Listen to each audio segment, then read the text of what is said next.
জনমত গঠনে আগামী 6 সেপ্টেম্বর থেকে দেশব্যাপী বিভাগীয় ও জেলাগুলিতে সফর সূচি ঘোষণা করেছে বৈষম্য বিরোধী ছাত্র আন্দোলনের কেন্দ্রীয় সমন্বয়ক আবু বাকের মজুমদার। বুধবার দুপুরে ঢাকা বিশ্ববিদ্যালয়ের টিএসসিতে আয়োজিত এক সংবাদ সম্মেলনে এই কর্মসূচি ঘোষণা করেন তিনি।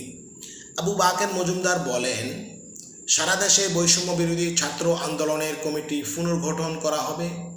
এই কমিটি চাঁদাবাজি, সন্ত্রাস ও দুর্নীতি প্রতিরোধে কাজ করবে। 6 সেপ্টেম্বর থেকে সারা দেশে বিভাগীয় সফর শুরু করবে বৈষম্য বিরোধী ছাত্র আন্দোলন। যে সফরে আমরা সারা দেশের ঘটনাগুলো শুনবো, ছাত্র জনতা থেকে শুরু করে সব শ্রেণীর পেশার মানুষের সঙ্গে কথা বলবো।